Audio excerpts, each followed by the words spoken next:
magandang gabi po.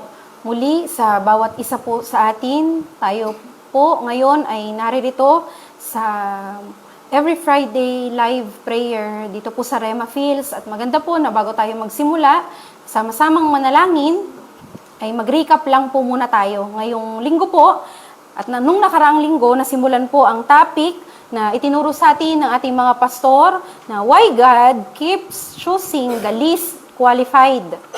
Ngayon po, ang tinuro po sa atin ni Pastor Marlon ay simula nung number 15. Equips supernaturally, supplies what He calls for. Number 16, reveals purpose, turns weakness into assignment. Number 17, builds testimony, creates undeniable evidence of God's work. Ngayon po, naituro po sa atin, na-share po sa atin ni Pastor Marlon na hindi nakatingin ng Diyos sa pagiging perpekto mo. Tinitingnan niya ang laman ng puso ng isang tao. Kapag pinili ka ng Diyos, siya ang bahalang magkumpleto sa kakulangan mo. Kailangan mo lang maging available, humble, at willing na gawin ang ipinapagawa sa iyo ng Diyos. Itong tatlo lang na to yung ire-require ng Diyos sa bawat isa sa atin. Amen po, hindi ka magsisimulang marunong, malakas, o matapang. Dahil habang sumusunod ka, ipagkakaloob sa iyo ito ng Diyos. Huwag ka mag-alala. Inihanda na ng Diyos ang lahat ng supply na kailangan mo. Ano ang backup ng Diyos sa bawat sakusin? Gagamitin ng Diyos yung mga kahinaan mo para makilala siya sa buhay mo. Amen po. At anuman ang pagdaanan mo, magiging testimony mo. Ito. Banggit po ni Pastor Marlon na magpatuloy lang po tayo at huwag maging maliit ang tingin natin sa ating mga sarili.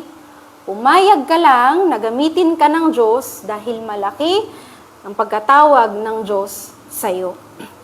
Ngayon po, sinundan po ito ni Pastor Larry at na-share po niya sa atin yung pang number 18, shames pride, establishes, dismantles self-sufficiency. Number 19, establishes faith, proves God qualifies the called. Number 20, magnifies Christ, points attention to Jesus, not human strength. Ang sabi po ni Pastor Larry, hindi hinahanap ng Diyos yung ability mo, kundi availability mo. Walang sino man sa atin ang may maipagmamalaki sa Diyos. At kusang iniiwasan ng Diyos yung mga taong akala nila sila ang karapat-dapat. Ang danger zone po sa buhay ng isang Kristiyano ay yung pride. Amen po. Strength is not evil. Ang masama ay yung mawala ng humility at dependency natin sa Diyos. Ang pinakamalaking panganib ay hindi yung kahinaan, kundi ang pride. Hindi kailangan handa ka. Ito pong sabi ni Pastor Larry, humakbang ka sa pananampalataya at ang Diyos ang bahala sa atin. Ang imposible ay magiging posible sa Kanya. Siya ang magka-qualify sa atin. Ang kailangan niya lang ay yung pagsunod mo. Sinundan po ito ni Pastor JP at number 21, ang sabi po niya, edifies expectation, works beyond human logic. Number 22, calls before readiness, appoints before full understanding. Number 23, transforms the ordinary, turns common lives into sacred purpose. Ang sabi po ni Pastor JP, sa kabila ng hindi tayo qualified, pinili tayo ng Diyos.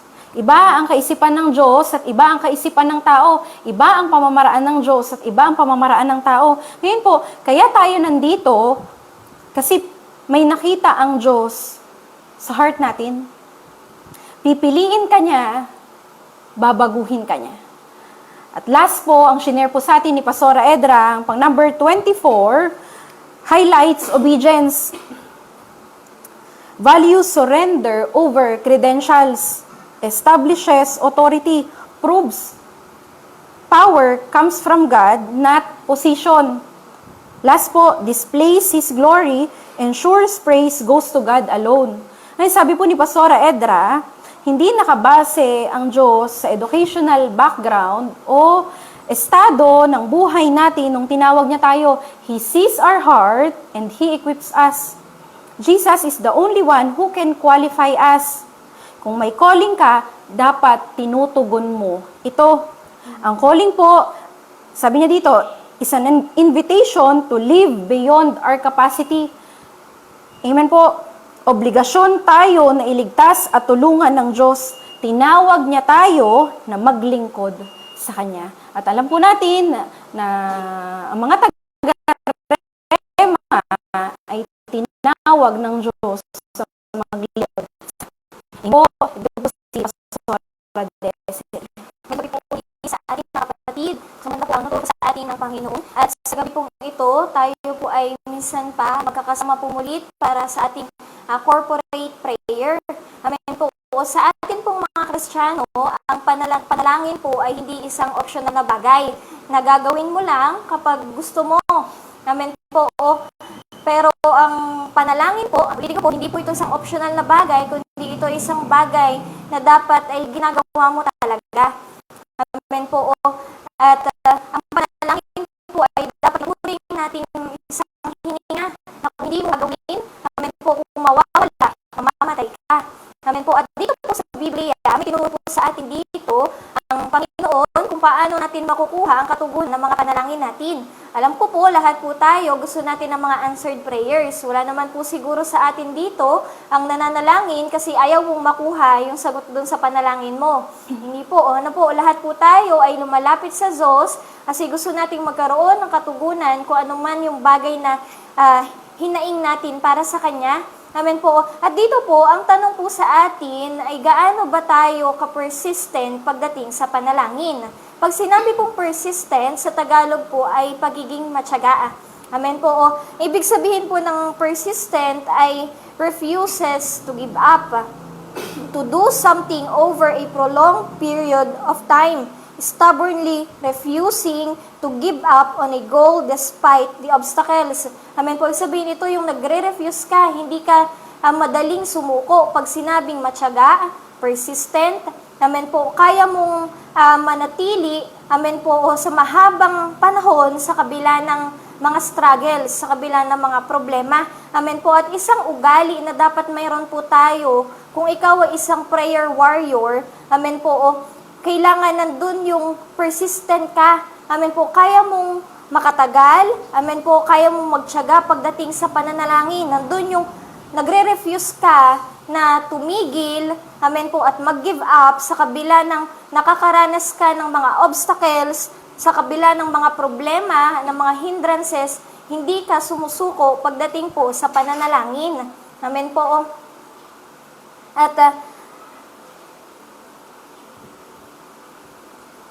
At dito po, ulitin ko po, kailangan nandun yung pagiging persistent po natin pagdating po sa pananalangin. Ang sabi po ng Luke chapter 18, verse 1, dito po sa New King James Version, ito po yung parable na ikinuwento ni Jesus sa kanyang mga alagad, amen po, patungkol sa babaeng biyuda at ang hukom. Kung maaalala natin yung kwento po na to. Ang sabi po ng verse 1, Now Jesus was telling the disciples a parable to make the point that at all times they ought to pray and not lose heart. Amen po. Kailangan, sabi po dito, kinuwento ito ni Jesus upang encourage ang mga alagad niya na sabi ko, dapat hindi ka mag-give up, hindi ka tumigil sa pananalangin. Amen po. At sa atin po, gaano ba tayo katyaga pagdating po sa prayer? Amen po. Kapag hindi ba natin nakuha agad ang kasagutan ng panalangin natin, nandun na ba yung pagdududa agad natin sa Diyos? Nandun na ba agad yung pagtigil natin? Nandun na ba agad yung pagdadalawang isip natin? Amen po. Ang sabi po ng James chapter 1, kung tayo po ay merong ganitong pag-uugali, ibig sabihin, pabago-bago ko ng isip. Amen po, yung pagtitiwala mo sa Diyos ay 50-50. Amen po, sabi doon, huwag kang aasa na matatanggap mo kung ano man ang hinihiling mo sa Diyos. Kailangan buong puso ang pagtitiwala mo kapag ikaw ay nananalangin sa Panginoon. Amen po. Ulitin po, doon po sa kwento ng babaeng biyuda, amen po, araw-araw siya po ay lumalapit doon sa masamang hukom.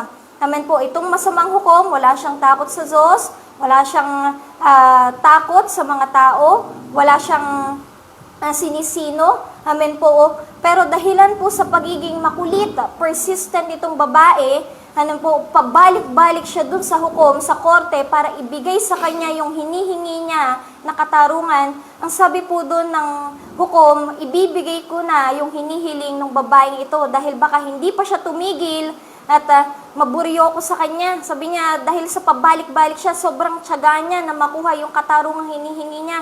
At anong nangyari? Nakuha nga po niya. Amen po. Ang sabi po ni Jesus doon sa Luke chapter 18, kung yung masamang hukom ay ganitong ginawa, sabi niya, gaano pa kaya yung mabuting Diyos natin? Hindi niya kaya ibibigay yung kailangan natin sa yung kanyang mga anak na umiiyak sa kanya day and night? Amen po. Yan, kailangan lang po natin maging matyaga. Amen po. Huwag kang titigil. Amen po. Hanggat sa hindi mo nakukuha ang sagutan ng panalangin mo, huwag kang mag-give up. Amen po. At isa pong example ng Bible character dito po sa Biblia na naging matyaga siya sa pananalangin ay si Hannah. Kung matatandaan po natin yung kwento po niya, si Hannah po di sa 1 Samuel chapter 1 hanggang verse 1 hanggang 19, siya po ay hindi nagkakaanak. Amen po. Pero every year, siya po at ang kanyang asawa, amen po, ay pumupunta sa templo upang maghandog sa Panginoon. Amen po, nakakaranas siya ng pagkutya. Kasi sa Israel, kapag hindi ka nagkakaanak, ikaw ay isang babaeng isinumpa. Amen po. So, hindi po maganda para sa kanila kapag ang isang babae ay hindi nakakapag-bear ng child. Amen po. At dito po, every year, nandun yung pananalangin niya, yung pag-iyak niya sa Diyos. Amen po.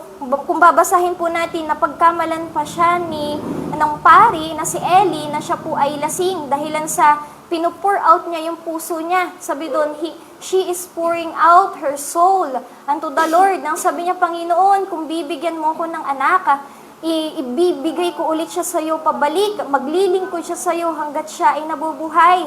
Amen po. Naging persistent po si Hannah dun sa kanyang panalangin. Amen po. Hanggang sa dumating ang pagkakataon na ibinigay ng Diyos ang sanggol sa kanya. At yun po ay walang iba kundi si Propeta Samuel. Amen po. Nakuha ni Hannah ang kasagutan sa kanyang panalangin dahilan sa hindi siya nag-give up. Alam niya na sasagutin siya ng Diyos. At sa atin pong mga taga-Rema, amen po, kailangan every time na lalapit ka sa Panginoon, dapat nandun yung 100% sure ka na sasagutin ako ng Diyos. Amen po, kung hindi mo pa makuha ngayon ang kasagutan ng panalangin mo, bukas ulit, magpe-pray ulit ako, katulad din ni Daniel. Amen po, hindi siya nag-refuse, hindi siya nag-give up. Amen po, sa ika-21 days ng prayer and fasting niya, sa kanya palang nakuha yung sagot dun sa prayer niya. Amen po, pero ang sabi ng anghel sa kanya, day 1 pa lang, sinagot ka na ng Diyos. Pero kung nag-give up si Daniel, no, sa pananalangin niya, hindi niya makukuha ang answered prayer niya. Amen po. Ulitin ko po, kailangan nandun yung paglaban mo sa pananalangin. Amen po. Kung ang iba pong mga relihiyon ay mapanalanginin, amen po, dapat higit na mas mapanalanginin po ang mga Kristiyano. Ang mga Muslim po ay 5 times a day kung mag-pray. Ang mga Hudyo ay 3 times a day kung mag-pray. Tayo po kayang mga Kristiyano. Amen po. Gaano tayo kadalas, amen po, manalangin? Gaano natin katagal inuupuan? Gaano natin ipinaglalaban, amen po, sa panalangin ng pamilya natin? Gaano natin pinaglalaban sa panalangin yung ministry natin? Gaano natin pinaglalaban sa panalangin yung mga pangangailangan po natin? Amen po. How persistent are you? Amen po. At sa paglapit natin sa Diyos, kung nandun yung tiyaga natin, amen po, at kung bitbit natin ang mga pangako at salita ng Diyos, 100%, amen po, nasasagutin tayo ng Panginoon ayon sa kanyang kalooban. Amen po. At last verse po dito po sa Isaiah chapter 55 verse 11, sabi po dito, gayon din naman ang mga salita na lumalabas sa aking bibig, ang mga ito hindi babalik sa akin na walang katuturan, tutuparin ito ang aking mga balak at gagawin ito ang aking ninanais. Amen po. Sa paglapit natin sa Diyos, kailangan hawak natin yung salita niya, yung pangako niya, ito magiging sword of the Spirit natin. Amen po, maipepresenta ka sa Diyos, sa Lord, ito ang sabi mo sa iyong salita at hindi ito matatanggihan ng Panginoon. Katulad ng kung paanong kapag haharap ka sa korte, kapag maipepresenta kang kaso, kailangan may alam kang batas. Amen po, para manalo ka, kailangan alam mo yung law. Amen po, kasi kung alam, matatalo ka sa kaso. Amen po, at ganoon din po, every time na lalapit tayo, ilalatag natin yung mga cases natin sa Diyos, kailangan pinanghahawakan kang mga salita at pangako ng Panginoon. Sabi niya, hindi babalik sa Kanya, hindi babalik sa Diyos ang Kanyang salita nang hindi nagkakaroon ng kaganapan.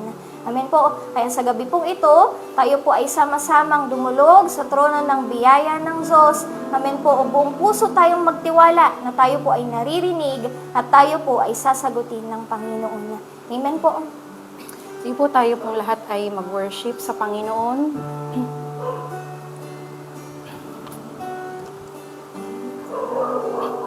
Alam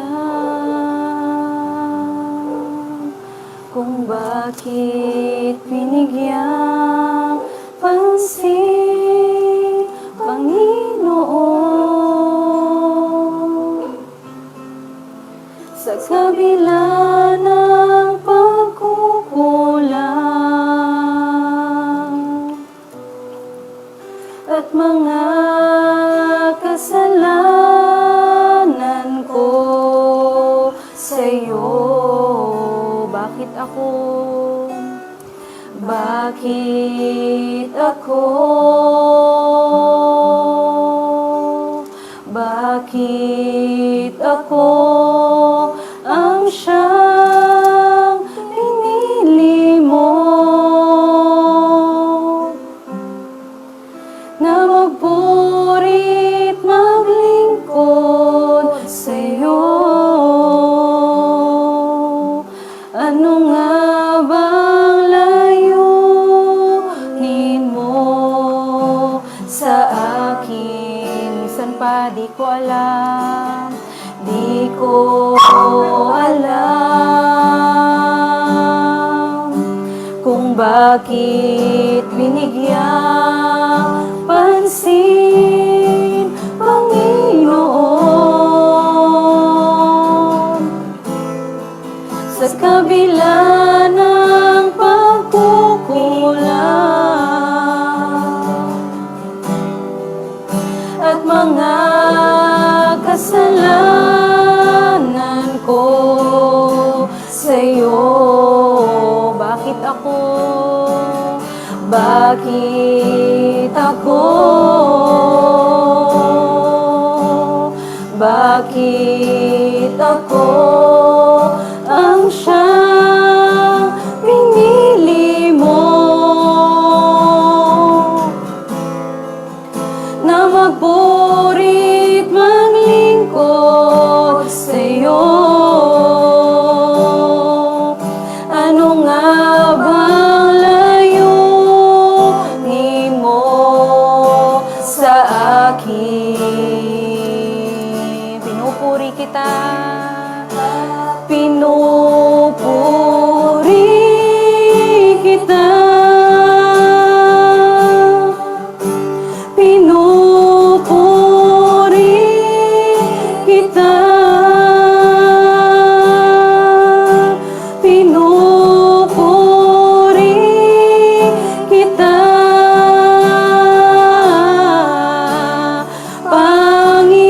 Panginoon. Isang pawitin po natin sa Panginoon. Di ko alam,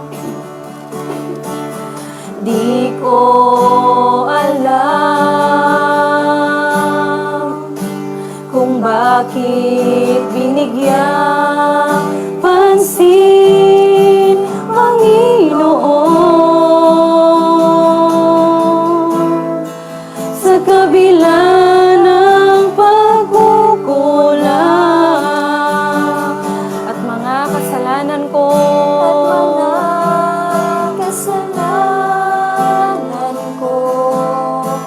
Sa'yo. Bakit ako? Bakit ako ang siyang pinili mo na magpuri't maglingkod sa'yo? Ano nga bang layunin mo sa akin? Pinupuri kita, pinupuri kita, pinupuri kita, pinupuri kita, pinupuri kita, Panginoon. Pinupuri kita, Panginoon. Pinupuri kita, pinupuri. Pinupurihin lang natin ang Panginoon. Pinupuri kita, Panginoon. Pinupuri ka namin, Panginoon. Puri kita, purihin ka. Kita, pinupuri kita, Panginoon.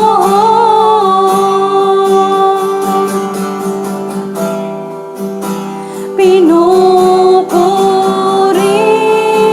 kita, Panginoon.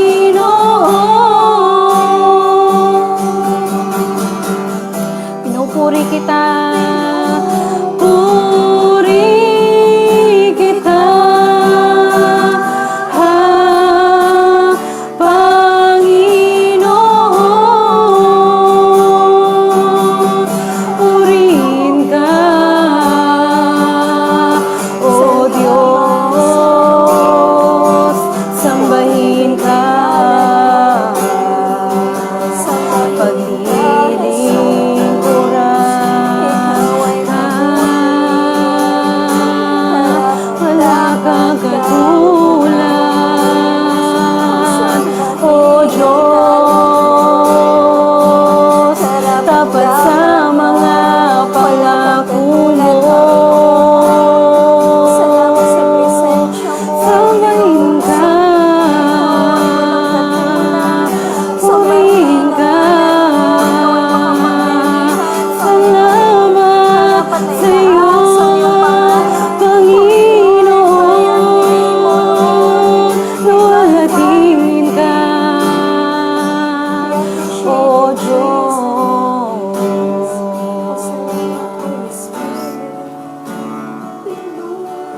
Puri kita, pinupuri kita, pinupuri kita, Panginoon.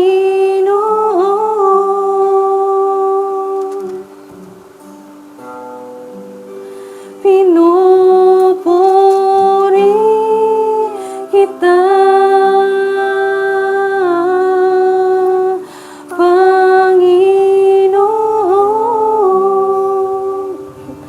Amang Diyos, sa pangalan ng aming Panginoong Hesus, patuloy po na tinataas sa amin sa iyo, Lord, ang kabuuan ng bansa namin. Yes, Panginoon, ang Lord bansang Pilipinas, nakikita mo, Lord, ang nangyayari, Panginoon, lahat ng nangyayari ay alam mo, Panginoon. Yes, Lord. At nakikita mo, O Diyos. At dalangin namin na patuloy ka na kumilos sa buhay ng bawat tao sa bansang Pilipinas. Yes, Lord. Panginoon Lord, kumilos ka sa bansang Pilipinas, Panginoon Lord, sa gobyerno namin. Patuloy Lord. namin na winawasak, ikaw na spirito ng kasinungalingan, In Jesus' name, na sa pangalan ni Jesus. umikilos sa bansa namin. Binabind namin kayo sa pangalan ni Jesus. Ikaw na religious spirit, ikaw na lying spirit, ay patuloy namin na binabind sa bansa namin at sa government namin, sa pangalan ni Jesus. Kayo mga demonyo na lumilikha ng away, ng gulo, ng kapahamakan, ng aksidente ay ginagapusa namin at winawasak namin ang kapangyarihan nyo sa bansang Pilipinas, sa buhay ng mga tao sa bansa namin, sa government namin, sa pangalan ni Jesus. Kayong mga demonyo na nagtutulak sa mga opisyal ng gobyerno na magnakaw, na gawin ng mga bagay na mali sa harapan ng Panginoon. Kayong mga demonyo na nagtutulak sa mga tao sa bansang Pilipinas na gumawa ng kasalanan at lumayo sa Diyos ay ginagapusa namin.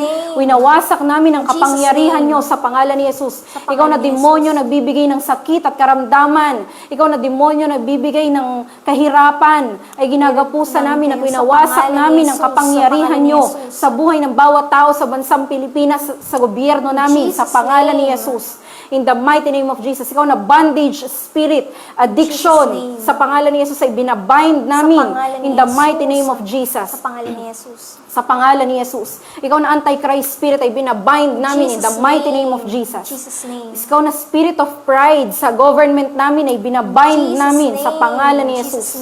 Kayo mga demonyo nagtatakip sa espiritual na paningin at pandinig ng mga tao sa bansang Pilipinas ay ginagapusa namin at winawasak namin ang kapangyarihan nyo sa buhay nila. Sa pangalan ni Jesus, sa North, South, East, and West ng bansang Pilipinas, maging sa government, sa buhay ng bawat isa sa opisyal ng gobyerno sa bansa namin. Lord, nagpapakawala kami ng spirito ng katotohanan. Lord, liwanagin mo ng ang kaisipan nila, Panginoon. Nang sa ganun, magkaroon sila ng kalinawan ng isip, Panginoon. Lord, nagpapakawala kami ng spirito ng salvation, ng maluwag na gospel sa bansang Pilipinas. Healing, prosperity, liberty, deliverance, restoration, revival, Panginoon. Lord, sa bansang ito, nagwiwika kami ng good economy, Panginoon. Lord, nagwiwika kami, Panginoon, ng kalayaan sa utang, Panginoon, ng pagbabago, Panginoon, sa bansang ito. Lord, nagwiwika kami ng financial and spiritual breakthrough sa bansang Pilipinas. Pagkalooban mo mga tao sa bansang ito, Panginoon, lalo na magmula sa aming presidente hanggang sa pinakamababang opisyal ng gobyerno, Lord, ng banal na takot, pagkatakot sa iyo, Panginoon. Lord, bigyan mo ang bawat isa, Panginoon, ng shame sa kasalanan at Lord, repentant heart, Panginoon. Lord, bigyan mo kami, Panginoon, ng pananampalataya na mataas, pagtitiwala sa iyo, Panginoon. At dalangin namin, O Diyos, na palitan mo ang mga opisyal ng gobyerno, opisyal sa gobyerno na hindi mo kalooban. Lord, palitan mo, Panginoon, ng mga tao na magkakaroon ng mayroon ng malasakit, totoong malasakit sa nasasakupan nila, at malasakit sa kapwa nila, pag-ibig sa kapwa nila, takot sa iyo, O Diyos. Salamat, Panginoong Jesus, sa bansa na ikaw ang kikilalanin, kinikilalang Diyos, Panginoon. Salamat sa gobyerno, Panginoon, na maayos, Panginoon, payapa. O Diyos, salamat, Panginoon, Lord. Ikaw mag-convict sa kanila, Panginoon. At gayon din, nataas namin sa iyo, Lord, ang daily live, Panginoon, dito sa Rema Field, sa mga pastor na magpapahayag ng mga salita. Lord, itago mo sa iyong likuran, anointan mga kamay, mga labi nila, ang buhay nila, Panginoon, igaluyan nito, Panginoon, ng wisdom, ng knowledge, revelation, nagbunta sa iyo, Panginoon. Lord, wika kami, Panginoon, na kumilos ang anointing mo, Panginoon, patuloy na kumilos ang anointing mo sa bawat Bible studies, Panginoon. At Lord, ikaw ang mag-reveal ng mga topic, Panginoon, na nais mo na malaman ng mga manonood, Panginoon, sa body of Christ. Yes, Lord, sa Rema, Panginoon, dalangin namin, Lord, na patuloy pa na ilagay mo sa amin ang kagutuman sa salita mo, kauhawan Yes, sa Lord. presensya mo, bigyan mo mga manonood, ang mga tagapakinig ng humble heart, ng teachable heart, obedient Lord. heart, submissive heart sa iyo at sa mga salita mo, Panginoon. Yes, Lord. Salamat, Lord, sa malawak na ministry pa, Panginoon, ng Yes, Rema, Lord Panginoon. At gayon din, Panginoon, tinataas namin sa iyo ang mga prayer requests, Panginoon, na binabanggit ng mga labi namin ngayon, ng mga, Lord, yung mga heart's desire namin, Panginoon, mangyari ang mga ito nang naaayon sa kalooban mo, Panginoon. Yes, Lord, Lord. Lord, kiniklaim namin ang salvation na pinagpe-pray namin. Yes, ng Lord. mga tao na pinagpe-pray namin, kiniklaim namin ang prosperity, financial Yes, and Lord. spiritual. Lord, kiniklaim namin, Panginoon, Lord, ang kapayapaan, ang comfort, ang peace, ang love, Yes, ang joy, Lord Panginoon, Jesus. nagmumula sa iyo, Panginoon. Nagwiwika kami, Panginoon, Lord, na kiniklaim namin ang kasagutan sa mga katanungan, Panginoon, ng Lord. bawat isa sa amin. Lord, nagwiwika kami, Panginoon, ng malinaw na guidance, nagmumula sa iyo, Panginoon. Salamat, O Diyos. Patuloy ka naming pinupuri at pinasasalamatan sa pangalan ni Jesus. Amen. Kami, Ama, sa pangalan ng aming Panginoong Jesus, gayon din tinataas namin sa iyo ang leadership sa kabuuan ng Rema Evangelistic Church International. Panginoon, Lord, ang gawain ito ay hindi gawain na itinatag ng tao, kundi ito Yes, ay O Lord nagmula God. sa iyong puso, Panginoon. Kaya Lord, anumang nakikita mong problema, ikaw ang patuloy na mag-ayos, Panginoon. Ang mga leader namin, Panginoon, ay patuloy na bawat sa Panginoon. Patuloy na sinusuwi namin kayo mga demonyo na siyang nakatalaga, pamasakin, pilayin, ang gawain ng Sa Diyos, pangalan ni sa Jesus, Rema. in Jesus' name. Nire-rebuke namin kayo We sa bind pangalan you ni in Jesus. Jesus' name. Maging kayo ng mga Jezebel and Absalom spirit. We rebuke you in the mighty name of Sa pangalan ni Jesus. Jesus. Kayo na pagkakampi-kampi, pagkakabahagi, pagkakawatak-watak, Sa ay pangalan winawasak ni Jesus, namin in sa the pangalan mighty ni name of Jesus. Jesus. Kayo ng mga rebellion spirit, ay winawasak Yes, sa namin. pangalan ni Jesus, Lumayas winawasak kayo sa namin pangalan kayo. ni Jesus. Kayo ng mga masasamang pangalan ni espiritu Jesus. na kumikilos pa ilalim, nagpaplano ng Sa pangalan sama ni Jesus. upang pabagsakin ang gawain ng Diyos. Hindi namin kayo pinapayagan. In Jesus' name, Iwanan we niyo ang rebuke gawain ng you. Diyos. Iwanan niyo ang Get mga out leaders in Jesus' namin. name. Sa Sa pangalan ni pangalan ni Jesus. Anong mga pagkakagalit, hindi pagkakaintindihan, anumang tampuhan ay winawasak namin sa pangalan ni Jesus. Sa pangalan ni Jesus, Panginoon, hayaan mo na kumilos ang bawat sa amin, Panginoon, in one spirit and one accord. Lumakad kami, Panginoon, sa pag-ibig na nagmumula sa iyo, Yes, O O Diyos. Lord God. Hayaan mo, Panginoon, na mag-function kami sa isang mission at vision na nagmumula sa iyo, Yes, O Panginoon. Lord God. Lord, makita sa amin, mas mag-manifest pa ang fruits of the Holy Spirit, Panginoon, sa buhay ng bawat isa, O Diyos. Lord, patuloy na tahiin mo pa kami sa isang layunin na Yes, O nagmumula Lord sa God. iyo. Manguna ka, palagi, banal na Espiritu, i-reveal mo palagi ang kalooban mo. Panginoon, ikaw ang head ng simbahang ito, Yes, O Lord Panginoon. God. Kung kaya't ang naisin mo, ang mga plano mo, ang siyang panalangin namin na magkaroon ng katuparan, Panginoon. Yes, O Lord Lord, God. patuloy na anointan mo pa ang mga leaders namin, simula sa aming presidente at senior pastor, kay Pastor Boy, sa mga board of members, sa Yes, mga O Lord district God. pastors, sa mga junior pastors, and lahat ng leaders sa kabuuan ng Rema. Ikaw ang mag-equip sa bawat isa, ikaw magbigay ng Sa pangalan ni wisdom, Jesus. Yes, O knowledge, Lord God. understanding, Panginoon, sa mga decision makings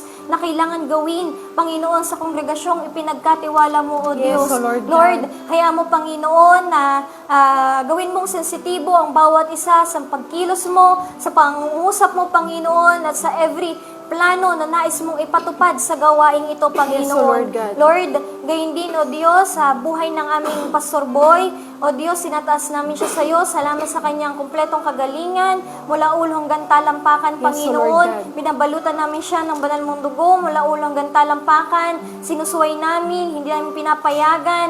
Anumang plano mo, Satanas, sa buhay ng pastor namin, pinapawalang Sa pangalan ni bisa Jesus. namin. Sa pangalan ni In Jesus' Jesus, name, sa kayo pangalan ng ni mga rulers of Jesus. darkness, principalities, wicked spirits, and high places, at talaga sa Kanya upang bigyan siya ng anumang problema, sakit, karamdaman, ay winawasak Sa pangalan namin. ni Jesus, Sa pangalan ang ni gawa niyo, Jesus, winawasak anumang namin. sumpa Sa ay pangalan ni pinuputol Jesus. namin. Sa Yes, pangalan in the ni mighty name Jesus, of Jesus. in Jesus' name. Sa pangalan ni namin ang Jesus. katawan ng aming Pastor Boy na maging malusog, maging malakas sa pangalan ni Jesus. Ang kanyang mga vital signs ay maging normal palagi. So, Lord Panginoon, sa pangalan ni Jesus, gayon din ang kanyang mga internal organs ay mag-function ng maayos kung paano mo itong nilikha, Panginoon. Lord, nagwiwika kami sa buhay ng pastor namin ng malakas sa pangatawan, palagi Lord God. maayos na kalusugan, O Diyos, at patuloy na patatagin, palakasin mo siyang palagi sa pamamagitan ng Espiritu mo na nanahan sa kanya. So, Lord Patatagin mo ang kanyang mga balikat, gayon din ang kanyang mga tuhod sa pagpasan ng krus na ipagkatiwala mo sa kanya, Panginoon. So, Lord God. Lord, hayaan mo na ikaw maging kaligayahan ng pastor namin every time na siya ay nalulungkot, ikaw maging kalakasan niya every time na siya ay nahihirapan. Panginoon, So, Lord God. ikaw yung maging encouragement niya, Panginoon, sa time na siya ay nanghihina, O Diyos. Yes, O Lord Lord, God. patuloy, Panginoon, na ang banal mong Espiritu ang patuloy na bumalot sa buhay ng pastor namin. Pagpalain Yes, O mo Lord God.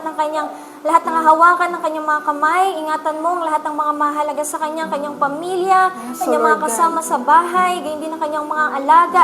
Panginoon, dahil Lord, sinabi mo sa iyong salita, sino man ang mahalaga sa amin, ay higit na mas mahalaga sa iyo, Panginoon. Lord God. Kaya Lord, pinagpapala namin ang buhay ng pastor namin at tinawagan namin sa lahat ng dako mula sa North, South, Yes, East, and O Lord West, God. lahat ng klase at uri ng pagpapala na dumating sa buhay ng pastor namin. Yes, O Sa Lord pangalan God. ni Jesus, maging ito man ay pagpapalang pisikal, emosyonal, Yes, O Lord mental, God. lalong-lalo na espiritual. Panginoon, ito ang panalangin namin sa Kanya, O Diyos. Lord, sa siya mapunta, Panginoon, palagi mo siyang ingatan, O Diyos.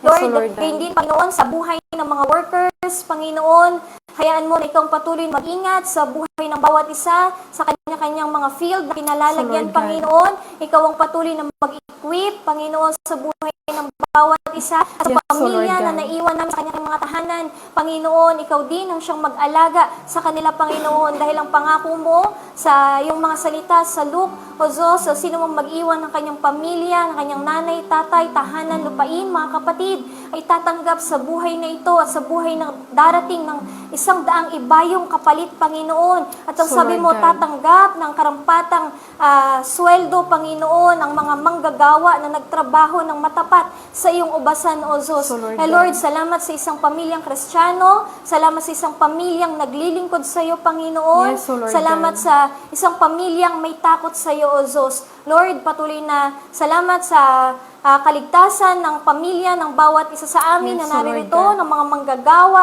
Panginoon, salamat sa financial breakthrough, Panginoon. Ngayon din sa kalusugan ng mga mahal sa buhay ng bawat isa sa amin, O Diyos. So, Lord Ngayon God. din, Panginoon, tinatas din namin sa iyo ang camping, O Diyos, ang July camping. Ngayon pa lang, kiniklaim namin, katagumpayan ang gawain mong ito, O Diyos. Patuloy na i-reveal mo na agad ang kalooban mo, ang venue, Panginoon, kung saan mo kami dadalhin. Yes, O Lord Hayaan mo, God. Panginoon, ihanda mo, Panginoon, ang lahat, Panginoon, ng bagay na ito. Lahat simula sa venue, sa mga pangailangan, sa mga tao na ilalapit sa iyo, Panginoon. Hayaan mo, O Diyos, na ikaw ang siyang magsaayos ang lahat ng Yes, bagay O na ito, Lord Panginoon. God. Ngayon pa lang, nag-expect kami na maganda mong gagawin. Panginoon, salamat sa mensahe mo. Salamat, Panginoon, sa mga tao na tatawagin mo na maglilingkod sa iyo sa camping na to, O Yes, O Diyos. Lord God. Lord, maraming nga anihin, ngunit kakaunti ang manggagawa.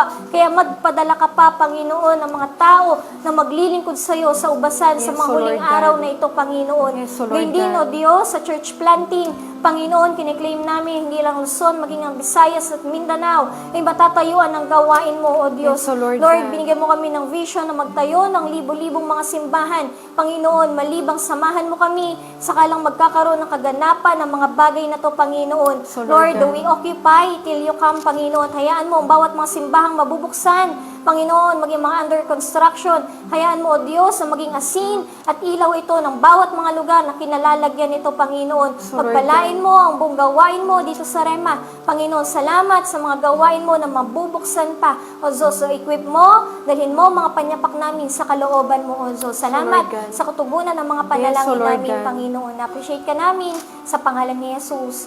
Amen. Worship po tayo. O Diyos, sa kabutihan mo, ako'y naririto upang magpuri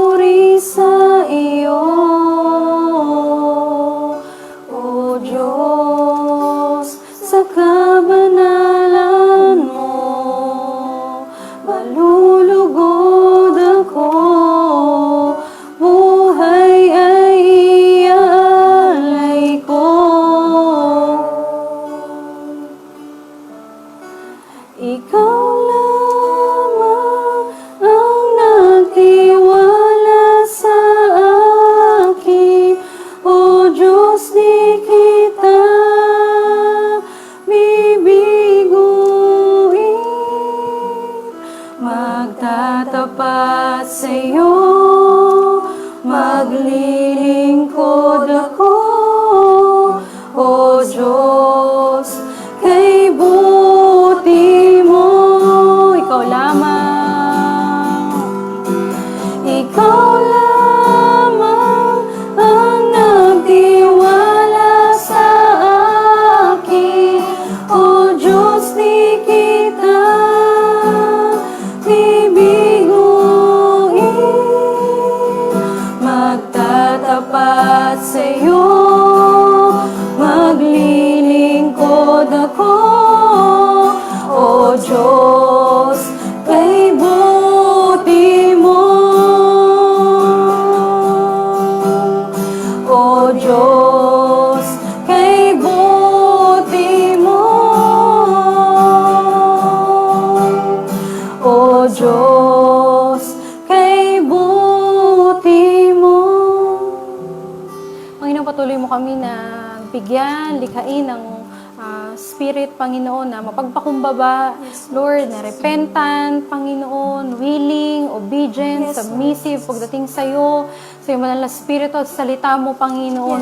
Lord, ikaw ang patuloy na maghari sa buhay namin, Panginoon, at mangyari ang kalooban mo, Panginoon. At salamat, Lord, sa katugunan ng lahat ng panalangin namin, lahat ng mga dinidesire ng puso ng bawat isa sa amin. Sa iyo pong lahat ng kapurihan, binabalik namin ito sa tanging pangalan mo, aming Panginoong Jesus. Amen. Magandang gabi po sa bawat isa. God bless po.